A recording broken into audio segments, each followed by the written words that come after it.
One day, you and everyone you love will die. And beyond a small group of people for an extremely brief period of time, little of what you say or do will ever matter. This is the uncomfortable truth of life. And everything you think or do is but an elaborate avoidance of it. We imagine our own importance. We invent our purpose. We are nothing. Everything is F***ed, a book about hope by Mark Manson. Welcome to this book animation summary presented by me, Matthew, aka Trident Lion. Before jumping into the summary, if you would be so kind as to subscribe and hit the notification bell, so you actually see when new videos are uploaded. Hope is what makes us happy, and it's what makes us progress forward. What is the opposite of happiness? Sadness, anger? No. The opposite of happiness is hopelessness. Hopelessness is the root cause of depression, mental illness, and anxiety. The avoidance of hopelessness is one of our consistent missions in life. It's what steers our life in certain directions.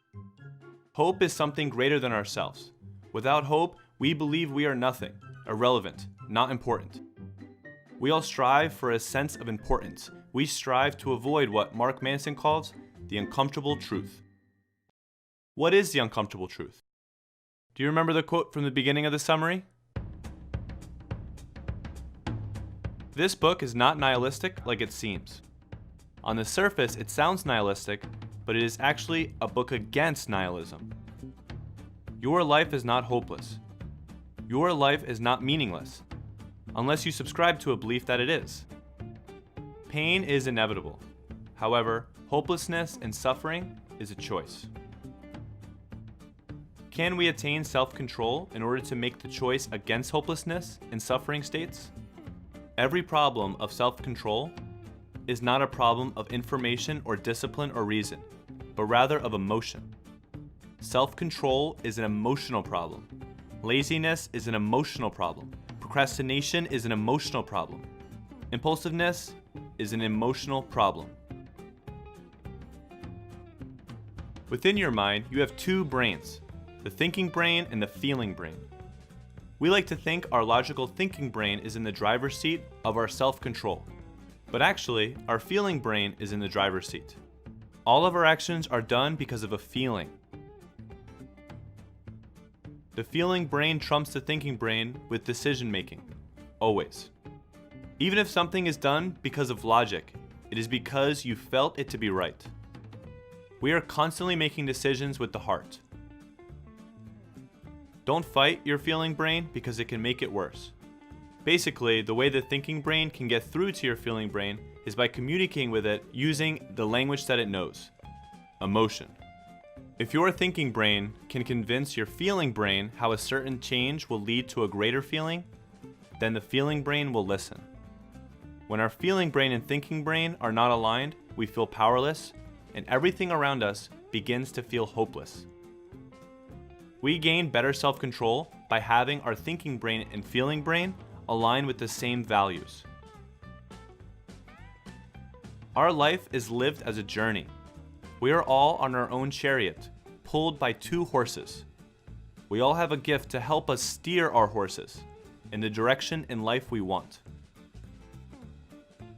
That gift is known as meaning control. Controlling the meaning behind your impulses and feelings is how we can better align our thinking brain and our feeling brain together, working in harmony. Why do people start to experience hopelessness? Oftentimes, hopelessness comes from the feeling like we are not in control over our lives, and ultimately not in control of our own destiny. People in this state feel like a victim to the world and a victim to their own mind.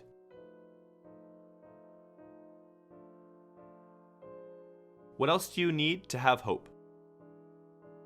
Faith. Without faith, there is no hope. Hope is fundamental to your psychology. You need it for several reasons. 1, to have something to look forward to. 2, to believe you are in control of your destiny enough to achieve something great.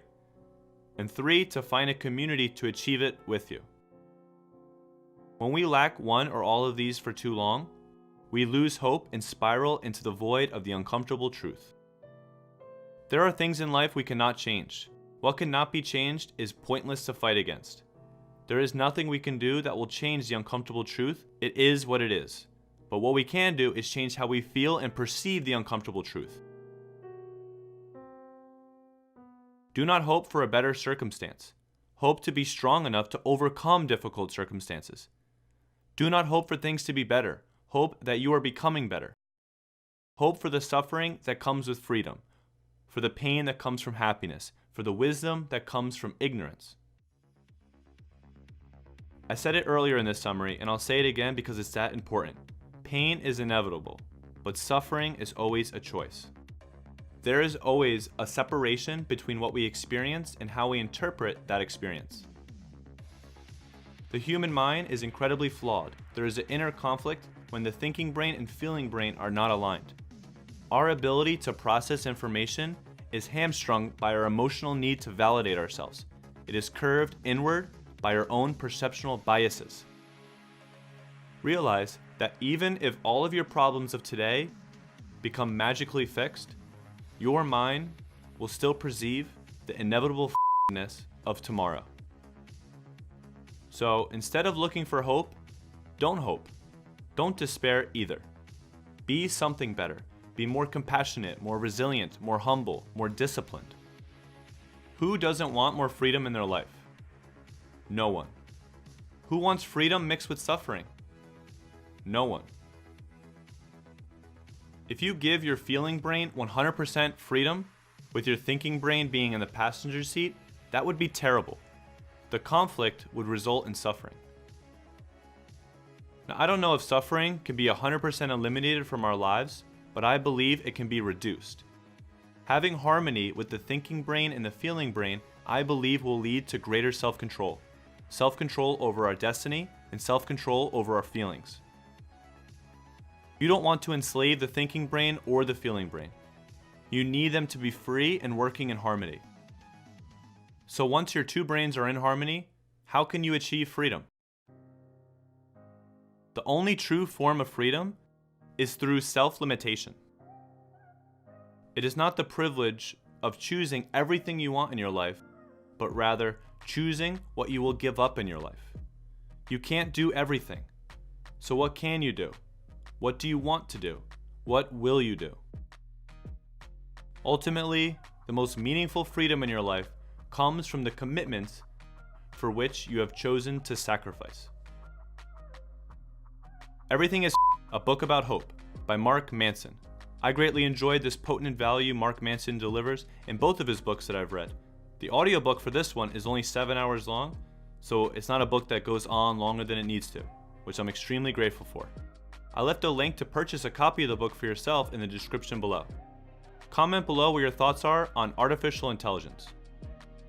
The reason, because Mark ends the book talking about how AI can be our biggest threat and why it potentially will make everything in our world f***ed. If you're new to the channel, please hit the subscribe button as well as the notification bell so you can see when new videos are uploaded. Thank you so much for watching, and until the next video, remember, always be learning, always be creating, and always be inspired.